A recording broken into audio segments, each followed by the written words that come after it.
Betapa sulitnya bekerja di dunia masa depan. Saat menjadi kuli angkut, harus hati-hati dengan meteor di langit. Pekerja jalur produksi harus waspada terhadap tikus yang bermutasi. Bahkan jika ingin menjadi pemungut sampah, harus selalu memperhatikan papan nama yang jatuh di pinggir jalan. Orang yang sial sulit untuk bertahan lebih dari 3 detik di dunia ini. Namun Amos bekerja keras membanting tulang di 3 pekerjaan sekaligus. Hanya untuk bisa menjadi kelinci percobaan di perusahaan Cleo. Mungkin kamu tidak bisa memahami. Amos, seorang yatim piatu yang tumbuh di tumpukan sampah. Bagi perusahaan, dia hanya memiliki nilai sebagai kelinci percobaan. Sebenarnya, Amos juga memiliki sedikit kepentingan pribadi. Dia melihat nama gadis yang dicintainya di poster perekrutan. Dia berpikir, asalkan bisa bertemu sekali saja, itu sudah berharga. Namun saat dia secara diam-diam membawa poster itu untuk melamar di perusahaan, dia diberitahu oleh ibu resepsionis. Poster yang dibawa secara diam-diam dianggap merusak properti perusahaan. Harus membayar ganti rugi sebelum bisa dipublikasikan. Amos segera mengeluarkan kartu banknya. Namun di dalamnya hanya ada 13 bit. Masih ada jarak yang besar dari jumlah ganti rugi. Melihat dia yang begitu jujur, ibu resepsionis memberi saran kepada Amos. Cukup bilang bahwa poster itu jatuh sendiri, maka tidak perlu membayar ganti rugi. Namun Amos bersikeras bahwa dia yang merobeknya. Meskipun dia miskin.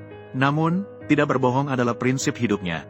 Jadi setelah bekerja keras selama sebulan, Amos berhasil menjadi kelinci percobaan baru di perusahaan. Dia menantikan saat bertemu dengan gadis itu. Jadi meskipun harus menuangkan asam sulfat ke kulitnya, untuk menguji ketahanan produk perusahaan terhadap asam, dia juga tidak merasa keberatan sedikitpun.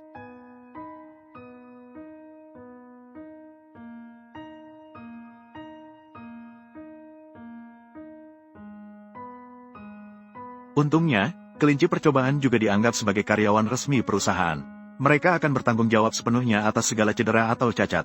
Setelah Amos mengganti dengan lengan mekanik, dia tanpa henti memulai eksperimen berikutnya. Kali ini mereka perlu menelan produk perusahaan. Untuk menguji berapa lama mereka bisa bernapas di dalam air. Amos secara sukarela menelan pil dan kemudian melompat ke dalam air dengan tingkat kesulitan 2. Saat melakukan gerakan tersebut ke dalam air, yang lainnya berjuang di dalam air. Hanya dia yang cukup menikmati. Dia hanya merasa dirinya semakin dekat dengan gadis itu. Waktu seolah kembali ke saat matahari terbenam itu. Itu adalah cinta yang dia berusaha keras untuk kejar. Eksperimen kali ini membuat Amos mengganti dengan paru-paru buatan. Namun dibandingkan dengan kelinci percobaan lain yang kehilangan nyawa, dia sudah dianggap beruntung.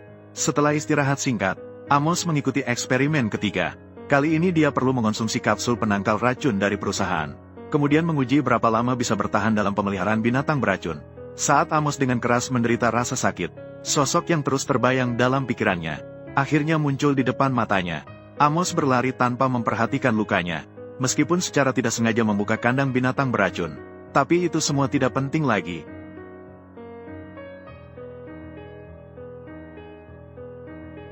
Ferry tidak merasa jijik pada Amos. Keduanya seolah kembali ke saat pertama kali bertemu. Saat itu mereka adalah anak-anak dari daerah kumuh. Ferry akan mengobati luka Amos dengan obat yang dia kembangkan sendiri. Pita yang digunakan untuk membalut luka selalu dibawa Amos. Kemudian Ferry berhasil masuk ke perusahaan berkat usahanya sendiri. Saat ini dia juga menjadi kepala ilmuwan. Amos sangat senang, meskipun dia telah kehilangan kedua lengan sepenuhnya. Tapi ketika memikirkan bisa bertemu Ferry setiap hari, dia merasa semuanya sangat berharga. Namun gadis itu mengecewakannya. Ternyata perusahaan sudah berjanji, selama produk yang dikembangkan Ferry dapat menggandakan keuntungan di kuartal berikutnya, dia bisa masuk ke kantor pusat, menjadi duta produk perusahaan. Untuk itu, Ferry memikirkan cara yang baik. Mengandalkan kelinci percobaan untuk menguji efisiensi produk terlalu lambat. Dia memutuskan untuk meluncurkan produk yang belum diuji ke pasar umum terlebih dahulu. Biarkan pasar yang membuktikan efektivitas produk. Ferry tidak memperhatikan Amos. Jika ingin mencapai lebih tinggi, maka pasti harus ada pengorbanan.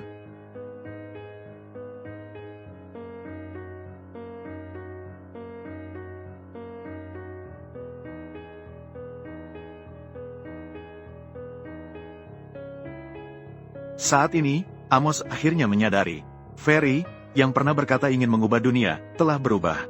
Menjadi egois dan acuh tak acuh. Menghalalkan segala cara demi mencapai tujuannya. Selama beberapa bulan ke depan, Amos kehilangan dukungan spiritualnya. Seperti hidup segan mati tak mau. Secara pasif menerima tes. Hingga semua bagian tubuhnya selesai dimekanisasi. Amos akhirnya membuat keputusan. Dia akan melaporkan Ferry kepada manajemen perusahaan. Untuk menghindari lebih banyak orang terluka, dia telah memasang perangkat perekam di tubuhnya. Dia telah merekam semua yang dikatakan Ferry pada hari itu.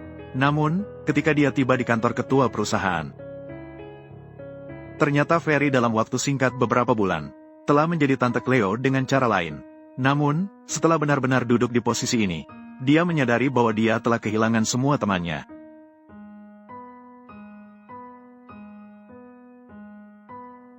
Amos ragu. Keadilan dalam hatinya dan rasa cintanya kepada Ferry terus bertarung. Akhirnya membuatnya melanggar batas moralnya.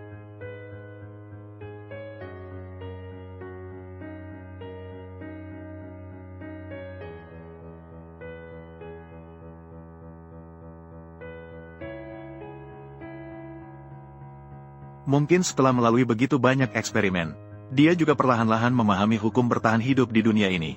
Orang jujur hanya bisa menahan penindasan dan bekerja keras. Hanya ketika seorang penjahat dapat mewujudkan cita-cita dalam hatinya.